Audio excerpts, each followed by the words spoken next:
Bem-vindos à Universidade do Nosso Tempo, um programa da Universidade Aberta. Hoje vamos falar da bazuca, o nome dado pelo primeiro-ministro português quando se referiu ao dinheiro vindo de Bruxelas para ajudar a economia europeia.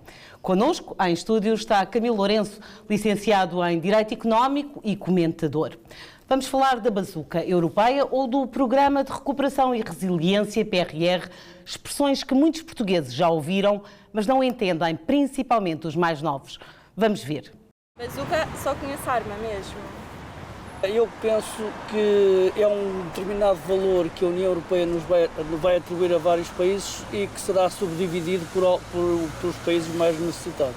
Já ouvi assim vagamente, vou-lhe ser sincero, não sei falar muito sobre o assunto. A bazuca é um fundo que vai, na minha opinião, porque também nunca explicaram bem, é um fundo que vem da Comunidade Económica Europeia para fazer face a custos que nós tivemos inerentes à pandemia que tivemos.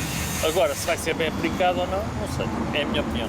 O Plano de Recuperação e Resiliência, então são fundos que vêm da Europa, não é? Para nos ajudar nos próximos anos de crise, também teve a ver com a questão do Covid, não é? E com toda esta crise económica mundial, não é? Não só europeia. E vão ser usados para construir infraestruturas, para construir rotundas, estradas, várias coisas, mas principalmente para, teoricamente, ajudar as pessoas que ficaram mais necessitadas com a questão da crise económica. Segundo o que falam aí nas notícias, é o dinheiro que vem aí para alguns se governarem, não é? Deveria ser para o país se governar, não é? Mas o bebê, eu sei, é uma ajuda ao nível europeu, não é? Oxalá que seja bem emprego. Já ouvi falar, mas não sei muito bem o que significa. Não. A bazuca não ouvi. É um dinheiro que vem da União Europeia para ajudar a ser investido, ajudar as empresas a contribuir para não contribuir para o desemprego, que espero que seja bem usado. Sim, pelo que eu percebo, não tenho muitos conhecimentos, mas consiste basicamente em fundos monetários aplicados, uma ajuda monetária, certo? São cerca de 16.600 milhões de euros, o equivalente mais ou menos a construir 15 aeroportos do Montijo. A maior parte é fundo perdido. Portugal não vai ter que devolver grande parte deste dinheiro, Camilo, mas as pessoas não sabem muito bem do que é que se trata. Olha, antes de mais, obrigado pelo convite. Eu vou fazer uma sugestão. Vocês depois peguem neste programa e mandem para o Governo, sobretudo para o Ministro da Economia, para o Primeiro-Ministro, porque o que nós vimos naquele Vox Pop é o estado do país. Aquilo é o espelho do que se passa, é o espelho da desinformação sobre o que é que nós estamos a fazer, para que é que serve. Primeiro, o que é a bazuca? Como viste ali, primeira questão. Entre as pessoas mais velhas e as mais novas, um gap de informação brutal. Exato. Os mais novos não sabem o que aquilo é. Em segundo lugar, dos mais velhos, pelo menos duas pessoas não só se limitaram a explicar o que era a bazuca, como vieram logo com o aviso. Não sei se vai ser bem gasto. Há uma desconfiança muito Claro grande. que há uma desconfiança. E repara, primeiro ponto, eu acho que o Governo não precaveu, isto tem muito a ver com a idade média da malta que está no Governo, o Governo não precaveu a informação para as gerações mais novas. Eu sei que a malta mais nova hoje em dia está-se a marimbar, para isto passa a expressão, e não presta atenção nenhuma e distanciou-se da classe política, eu não sei das coisas. Isto é gravíssimo, porque são eles, sobretudo aqueles miúdos que vimos na faculdade, estavam ali uma série de miúdos entrevistados da faculdade, que daqui a 5 anos estão no mercado de trabalho, estão nas empresas e, portanto, são os destinatários principais disto. Não é pessoas mais velhas, não é?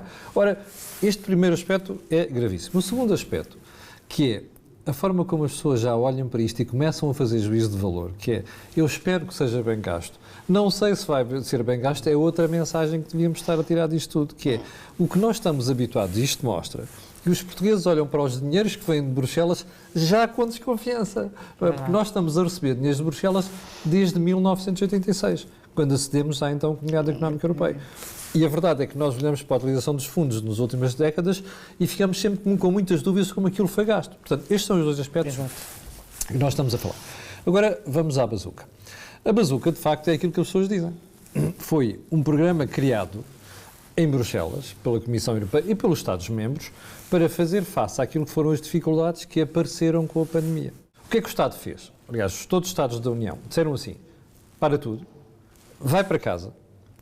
Mas isto criava um problema, que era, bem, então, se as pessoas não trabalham, se as empresas não laboram, o que acontece é que nós vamos destruir empresas, porque como elas não estão a produzir e ninguém está a comprar, ou melhor, um reduzido número de pessoas está a comprar, isso significa que as empresas acabariam por fechar as portas. Exatamente. Destruir capacidade produtiva, é assim que se fala em economia. Bem, mas para evitar isto, o que é que Bruxelas fez? Vamos criar aqui um programa onde vamos buscar fundos e vamos entregar às pessoas para elas estarem em casa e viverem tranquilamente sem perderem o seu emprego.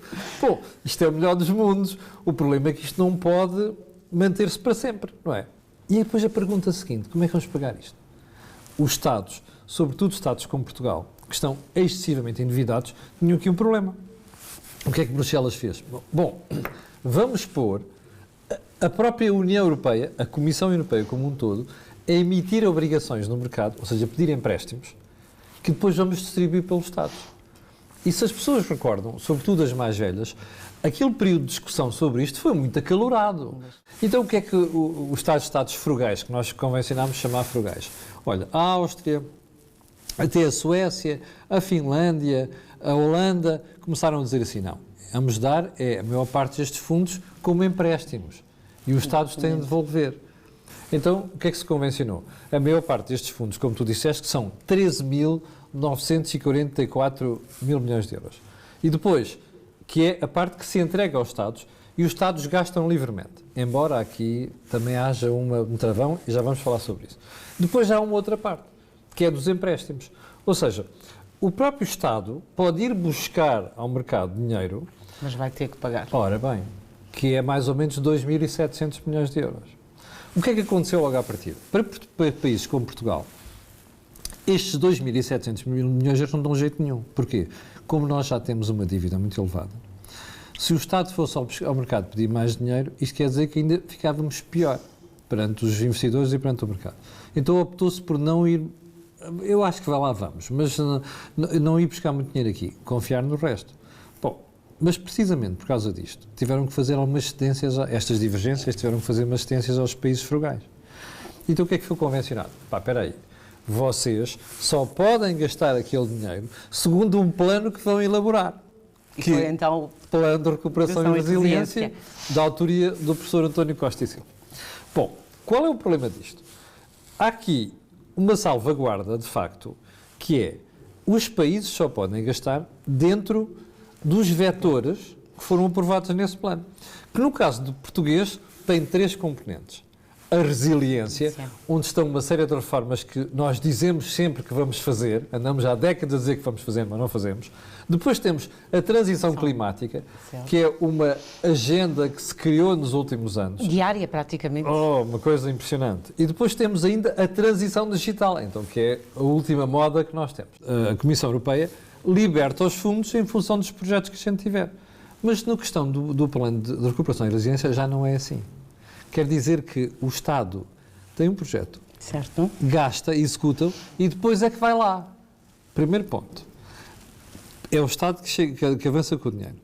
E depois é que vai lá cobrar. Bom, e eles vão ver se aquilo foi ou não aplicado onde o Estado dizia que ia ser aplicado. Primeiro ponto. Segundo ponto. É que tudo isto fica sujeito à questão de reformas, fazer reformas. No vetor resiliência, Serviço Nacional de Saúde, habitação, respostas sociais, eliminação das bolsas de pobreza, investimento e inovação, infraestruturas, lá estão as rotundas que o rapaz dizia, rotundas e coisas assim. Do género, não é exato.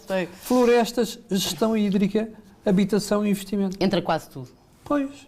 E a gente diz, espera aí, esta resiliência pesa 61% do total de dinheiro que vai ser gasto. Onde é que isto vai ser essencialmente gasto? Infraestruturas, ou seja, obras públicas, coisas do género, muito na área do Estado. Bom, e depois vamos para a transição climática. Descarbonização, bioeconomia, eficiência energética, mobilidade sustentável. E depois que são 21%. Só aqui, nestas duas componentes, temos 82% do investimento. Bem, e agora vamos para a transição digital. Escola digital, qualidade e sustentabilidade das finanças públicas, justiça, economia, ambiente, negócios, administração pública. E a gente diz assim, espera aí, qual é a percentagem disto tudo que vai parar às empresas? O que nos têm vendido nos últimos, já se pode dizer, anos é, não, isto aqui a grande preocupação é reformar a economia, aquelas reformas que nós precisamos de fazer, e depois este dinheiro vai parar às empresas. O que nós estamos a ver neste momento, aliás, já suspeitávamos, eu costumo dizer, il mio naso, não é? Quando olha para estas coisas, começa a adivinhar. Bem, e a gente está a ver o quê? Que nos primeiros meses de execução do PRR, sabes onde é que foi o dinheiro? Vamos pôr aqui o gráfico também. Então vou-te dizer. Aliás, os números nem são meus, foram divulgados pelo Dr. Marcos Mendes no fim de semana. Estávamos todos a tentar, jornalistas à procura, ver, vamos lá ver se estamos numa caixa, onde é que está o dinheiro. O Dr. Marcos Mendes deu-nos a caixa. Então é assim, Estado, autarquias, escolas, universidades. Teresa, 99,2% do que já se gastou. Empresas, famílias e IPSS. Repara, IPSS. 0,8%. Como é que as pessoas acham que o dinheiro vai ser gasto? Vamos ver, então. Acha que este dinheiro vai ajudar de alguma forma? Se forem bem aplicados, vai. A implementar normas novas e certas e controladas nas empresas que possam fazer investimentos em Portugal, pode ajudar. Se houver menos desemprego, uma situação mais confortável para todos os portugueses, ajuda sempre. Especialmente aplicada à educação e aos meios que me envolvem, desconheço. Que seja bem emprego, crie trabalho. Agora, oxalá que não apareçam oportunistas. Fala-se, mas depois não se fala nos pormenores, não é? Não sei como é que me vai ajudar. Às vezes, não sei se é assim realmente ou não, mas por vezes não se sente a chegada desses fundos, destas empresas, e acho que seria interessante ajudar primeiro aquilo que ficou deficitado, antes de se calhar começar a construir novas estruturas e ter novas iniciativas. Eu estou convicto que não. Não quer dizer que não ajude uma ou outra pessoa, mas a maior parte dele vai ser para benefício próprio de quem o vai poder gerir. Continuamos aqui. Claro. Isto é a desconfiança das pessoas. Claro. Portanto, isto tem razão de ser. É a forma como nós, no passado, não gastámos muito bem o dinheiro. E repara, vamos assumir que isto que nós vimos aqui, do que já se gastou até agora, certo, dos 99,2%, vamos assumir que se vai manter. A economia não vai beneficiar. Vai. Porquê? Porque tu tens sempre a contratação deste tipo de obras, de compras, e, portanto, o dinheiro acaba sempre por filtrar pela economia. Exatamente. Mas a questão não é esta, é isto que altera as coisas do ponto de vista estrutural. Para daqui a 5 anos nós temos uma economia diferente? Eu tenho as maiores dúvidas. E por isso é que o PRR sempre me preocupou logo desde o início.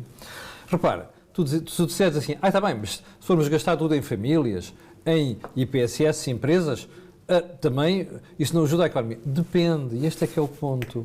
O que o Estado devia fazer aqui era utilizar a maior parte deste dinheiro para levar as empresas a fazerem reformas. Ou fazerem coisas como, por exemplo, nós temos um excesso de PMEs.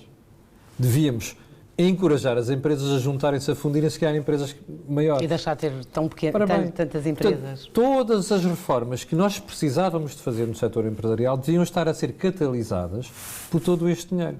Mas o que eu estou convencido que vai acontecer é, isto agora vai melhorar, porque como o dinheiro vai filtrando pela economia, vai dando um impulso ascendente.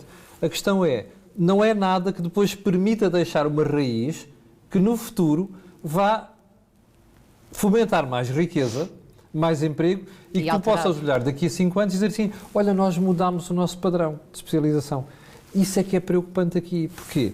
Porque são 16 mil milhões de euros, como tu referiste, 16.700 milhões, e depois em cima disto ainda vem mais 34 mil milhões do quadro financeiro plurianual, até 2030. Agora, o que é fundamental no meio disto tudo? É tentar perceber assim, apesar de tudo, este dinheiro na educação e nas universidades está a ser bem gasto, o dinheiro na educação é sempre bem gasto. Portanto, aqui tem essa vantagem. Falta é depois ajudar as empresas, porque nós formos ver, o que cria emprego e o que cria riqueza são as empresas. Deixa-me só fazer esta pergunta, ou seja, a qualificação e o ganho de competências, nomeadamente dos adultos, porque é também um dos vetores do PRR, E aqui, ou seja, as parcerias também entre as universidades e o tecido empresarial. Sim, e por uma razão muito simples. Nós temos um problema em Portugal que, felizmente, está a mudar. E tem que se dar aqui os parabéns à comunidade académica, porque fez um esforço de modernização, mesmo mental, muito grande, nas últimas 2, 3 décadas, que é o seguinte: a academia estava muito separada das empresas e da vida real. Tu falavas às vezes com um professor de doutorado e ele só queria produzir teoria. Eu lembro uma vez, eu vou dar este exemplo porque eu era um pivô desse encontro. Aqui há uns anos, o Health Cluster Portugal, que é um conjunto de empresas que trabalham na área da saúde, fez um encontro para tentar juntar a academia às empresas. E estávamos ali todos a explicar como é que a academia pode beneficiar da relação com as empresas, e há uma senhora lá em cima que pede a palavra e diz assim: eu não estou para me prostituir envolvendo-me em programas com empresas. Aquela senhora só queria produzir conhecimento escrito, mais nada. Ora, isto é um complexo grave que nós sempre tivemos em Portugal. Nos últimos 20 anos mudou muito, mas mudou mesmo. Há cada vez maior ligação entre aquilo que se faz na universidade e que as empresas... prática, não é? Se pode levar para as empresas beneficiam com isso. Portanto, este vetor, este vai beneficiar muito com isso. Mas é preciso saber como é que vamos gastar este dinheiro. Lá está. Porque não é só fazer edifícios, não é? Os programas que as próprias universidades têm e que podem juntar-se às empresas para tornar, imagina, para melhorar a inovação, certo, para tornar mais eficientes as empresas, isso faz todo o sentido. A Universidade Aberta tem as microcredenciais e que já está a trabalhar com várias empresas, nomeadamente, com o Turismo de Portugal e também e com outras, com a polícia, portanto, com uma série de empresas, com a Polícia de Segurança Pública. Vai dar competências diferentes às pessoas. Muitas competências que elas não têm, que são para tornar as pessoas mais produtivas. Esse é que é o ponto fundamental. Não interessa nada nós criarmos conhecimento, ou estarmos a formar as pessoas, se não for para melhorar o que elas estão a fazer. Não é? Porque, eu vou dar este exemplo. Aqui há uns anos, o Dr. Carlos Melo Ribeiro, que era o antigo CEO das Siemens em Portugal, que é um tipo excelente, um excelente gestor, ele dizia assim: Camilo, vocês nos jornais têm mania de dizer para melhorar a formação das pessoas, o problema é que elas não têm formação universitária, deviam ir para as universidades. E ele dizia: isso é um erro. A experiência que nós temos das Siemens, dizia ele, é que nós damos formação às empresas, às pessoas na empresa. Imagina, elas estão numa semana em formação e depois, quando voltam para o seu posto de trabalho, nós notamos que elas já são outras pessoas. Ou seja, têm outras competências, têm conhecimentos que não tinham e, mais importante, aplicam isso naquilo que fazem diariamente. Estás a ver a diferença? Estamos a falar aqui de formações não conducentes de grau, naturalmente, não é? E esse é outro complexo que nós temos em Portugal. Lá está a história do canudo. Não é? É obrigatório. Exato. Olha para a forma como nós temos um complexo em relação aos politécnicos e aos cursos profissionais. Qual é que normalmente tu ouves dizer a um pai quando diz: eu quero ir para aquele curso profissional? Curso profissional? Olha, vai, mas é para aquela licenciatura que depois tens o canudo. E isto que me estás a falar das microcompetências da Universidade Aberta faz todo sentido. Como faz outras universidades. Antigamente as universidades, o que é que faziam? Licenciatura, mestrados e pós-graduações. No plano, o dinheiro estava destinado às universidades para haver aqui um investimento, não é? Com o impulso jovem, o impulso adulto. Portanto, isto faz todo o sentido. Ou seja, esta questão da educação, eu não ficaria nada preocupado se uma boa parte disto fosse para a educação e fosse mesmo dinheiro bem gasto. Porque o grande desafio que os portugueses têm, e continua a ser, apesar de nós termos feito um esforço brutal, e isto é o que nós devemos à democracia, devemos isto ao 25 de Abril, é uma coisa muito importante, e nós temos que saber capitalizar isto, é a grande aposta na educação, não é? Porque se tu fores ver esta malta mais nova, que já sai destas universidades fantásticas que nós temos, eles batem-se com os melhores. Não é? Eles constroem... Repara uma coisa, quantos unicórnios nós temos em Portugal? Já temos 7. A Espanha tem menos do que nós. É verdade. A Itália tem menos do que nós. Isto quer dizer o quê? Pessoas que saíram das universidades com formação. Portanto, este investimento na formação é sempre uma coisa que vai dar resultado. Há algum mecanismo para controlar a forma como o dinheiro é gasto? Primeiro fiscalizador somos nós. Agora, há uma instituição que vai precisar de estar muito atenta nos próximos anos. Chama-se Tribunal de Contas. Vamos ver qual é o balanço que daqui a 4 ou 5 anos nós podemos fazer desta aplicação. Mas eu vou dizer mais, Teresa.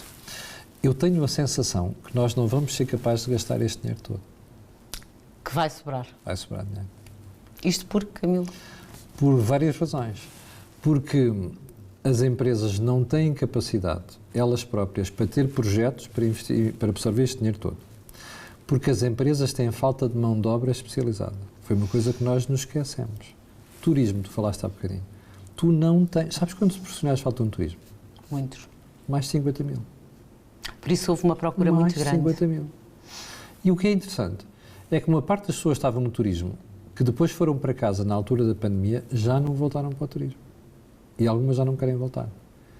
Isto é uma coisa muito séria. É muito sério, é. O que significa que nós temos que ir buscar gente fora de Portugal para formar e levar para o turismo. Mas também estamos a deixar sair muita gente de Portugal. Claro, mas há uma razão para isso. E isto é que nos deve fazer pensar. Porque é que estes miúdos novos, todos competentes, saem daqui com uma formação fantástica e vão para fora? Vão para fora porque não há oportunidades que lhes paguem. Eles aqui estão condenados a receber 1000 euros. Se este dinheiro servisse para alguma coisa que fosse qualificar as pessoas e preparar as empresas para darem um salto, estaríamos todos felizes. Mas como eu dizia há bocadinho, eu estou convencido que não vamos ser capazes de gastar este dinheiro todo. Nós estamos com uma agenda que é uma moda. É coisa do vamos acabar com as emissões, vamos passar para emissões zero em 10 anos, e não sei, isto é tudo uma treta. As economias não se mudam com esta velocidade, como nós estamos a ver. Vamos a 2 exemplos. Nós fechámos a central de Sines, que era uma central a carvão. Certo. Emitia CO2. Atenção, era uma das centrais mais eficientes e mais limpas da Europa. Era rentável. Só tinha que fechar em 2030. Mas nós, como gostamos sempre de ser o melhor aluno, devíamos ser nas boas coisas, mas às vezes somos nas más, melhor aluno, achámos que era melhor fechar já. Pôs uns impostos em cima daquela central, tornou aquela exploração não rentável. Opção, vamos fechar aquilo. Fechou-se aquilo. Entretanto, fechou-se uma outra central a carvão, a do Pego, no ano passado. Exatamente. Bom, ou seja, nós temos produção de renováveis, que é sol, temos hídrica e temos aerogeradores. Quando não há sol e não há vento, é preciso ir buscar energia a algum lado. Antigamente ia buscar as barragens, só que este ano não choveu. É um ano seca. Tu estás a ver isto, como é que se faz uma política energética mal pensada? É nisto. Ora, estás a ver para onde é que devia servir neste momento o plano de recuperação e resiliência? Precisamente para isto. Que era para a gente conseguir, neste momento, diversificar estas fontes todas, que é para não ficarmos dependentes do gás, ou então não temos esta chatice, porque o gás vem todo da Rússia, não sei das quantas, e depois a Europa fica... Era isto, era nestas coisas que a Europa devia estar a gastar dinheiro. Falta-nos falar só da transição digital, de uma forma mais pormenorizada. Vamos a isto. Não é? Há também um forte investimento, não só do Estado, e deveria haver também das empresas nesta transformação. É verdade, a transição digital ocupa os outros 28% do PRR, estava olhado para aqui, e agora diz aqui, escola digital, 559 milhões de euros. Empresas 4.0, ou seja, novos processos de digitalização de empresas, 650 milhões. Agora repara, qualidade e sustentabilidade das finanças públicas, 406 milhões. Justiça, economia e ambiente de negócios, 267 milhões.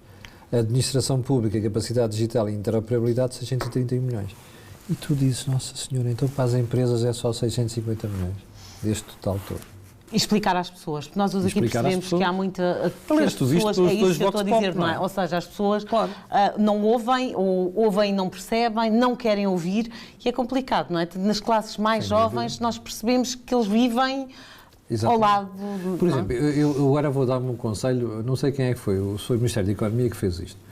O que eu acho inacreditável é que os ministros têm filhos, não são desta idade, mas um bocado mais velhos, então eles não percebem que a malta não sabe nada disto. E que não havia necessidade de explicar. Pois, uma das coisas que eu acho que devia ter acontecido aqui é que o Governo devia ter envolvido influências desta malta mais nova para começar a sensibilizar para estas coisas. Porque os miúdos não podem ter aquele tipo de respostas, não faço ideia do que é, não sei o que é. Bazuca é uma arma, dizia aquela miúda, e tem razão, bazuca é uma arma, não é? Mas esta malta, repara, são estudantes universitários, não são da escola primária. Estudantes universitários, daqui a 5 anos estão no mercado de trabalho. são aqueles que vão sustentar as nossas reformas. E eles não podem estar aliados disto. Não é? Eles ainda não sabem que vão sustentar. É verdade, senão emigravam. Senão não estariam cá. Mas realmente é uma altura complicada. Há pouco nós falámos só, e eu fiz-te a pergunta se achavas que de alguma forma este dinheiro ainda poderia sofrer aqui, ou este planeamento poderia sofrer alterações com o conflito que já deixou de ser um conflito, mas sim uma guerra Rússia-Ucrânia. Eu acho que pode. E também estou a achar estranho como é que o governo ainda não se lembrou disso ou ainda não falou nisto. Eu acho que pode. E acho que nós temos aqui um problema, que a horizonte temporal de execução disto é muito curto, do PRR. Portanto, quem não gastar naquele período, depois já não pode gastar. Mas eu acho que aquilo que o esforço que o Primeiro-Ministro está a fazer, e eu acho que é um esforço meritório, tem que se dar os parabéns ao Governo, em Bruxelas, para tentar reorientar algumas coisas, para compensar estes problemas que estão a surgir na economia. Uma das coisas que o Governo devia estar a fazer era pedir à Comissão Europeia para reavaliar alguns dos pontos do PRR, precisamente face a esta emergência que surgiu agora, que é a emergência relacionada com a crise energética. E não é só dizer assim, vamos pegar naquele dinheiro para subsidiar a economia, não é nada disto. É para repensar a forma como a gente está a fazer esta transição de uma economia com mais carbono para uma economia de menos carbono. Talvez seja necessário um reajuste. Sem dúvida nenhuma. Não tenho dúvida. Aliás, espero bem que o Governo se lembre de fazer isto, já que para pôr em Bruxelas baixar o IVA temporariamente, era muito importante que propusesse estas coisas também. Estamos praticamente a terminar, mas tu já deixaste aqui alguns recados. Eu não posso deixar de pedir o que é que as universidades, não é, podem fazer para alertar, ou devem fazer para alertar estes jovens que nós acabamos também de ver. Por exemplo, o que eu acho que valia a pena fazer nas universidades era que eles tivessem iniciativas para ajudarem a envolver os estudantes nisto. Estás a ver? Daqueles estudantes todos, não houve um que acertasse, houve um outro que se aproximou. Não há nada. Não houve um que se acertasse nesta questão. Portanto, se as universidades, e não é as de economia e gestão, são todas, porque isto diz respeito a toda a gente. As pessoas conseguem viver hoje isoladas de algumas áreas essenciais, que são vitais, não são essenciais, não são vitais. E isto a mim faz-me impressão, eu acho que tem muito a ver com a forma como os miúdos começam a ser educados em casa. Eu leio e estudo sobre tudo, não é só economia e gestão. Até de medicina eu leio, não é? Para poder perceber o que é que se passa na sociedade à minha volta. Vou dar um exemplo. Esta semana nós fizemos um evento lá em cima no Porto, que envolveu universidades, empresas e nós. Estávamos numa universidade de contabilidade, que é o ISCAP no Porto. E a esmagadora maioria das pessoas que estavam ali eram da área de economia e de gestão e também de contabilidade. No final, houve 5 pessoas que vieram ter comigo e dizer assim, ainda bem que vocês tocaram nesse tema e tal. Mas espera aí, vocês são desta faculdade. Não, porque não tinham uma linguagem de quem fosse de economia e gestão. Eram alunos de medicina, da faculdade de medicina do Hospital de São João. Que estavam a assistir. Sim. E perguntei porquê é que vocês estavam aqui. Porque a gente precisa de se informar sobre estas coisas. Repara uma coisa, isto foi a iniciativa deles. Estas coisas deviam ser patrocinadas, incentivadas pelas próprias universidades, não é? Porque, repara, para um médico não é indiferente saber o que é que se está a passar com a forma como se gasta o dinheiro, não é? O que é que vai acontecer com os hospitais, não é? O próprio processo de digitalização dos hospitais, isto não é indiferente, isto diz respeito a toda a gente. Deviam ser as universidades também a ajudar a divulgar e a patrocinar esta difusão deste conhecimento. Camilo, muito obrigado por esta oportunidade. Desmistificaste um bocadinho esta questão do que é a bazuca, que eu acho que é difícil ainda para grande parte dos portugueses. Sem grandes alterações, o Plano de Recuperação e Resiliência foi pensado até 2026. Um plano de investimentos para todos os portugueses, assente em 3 dimensões, como ouvimos: resiliência, transição climática e transição digital. Voltamos dentro de 15 dias na única Universidade Pública de Ensino à Distância.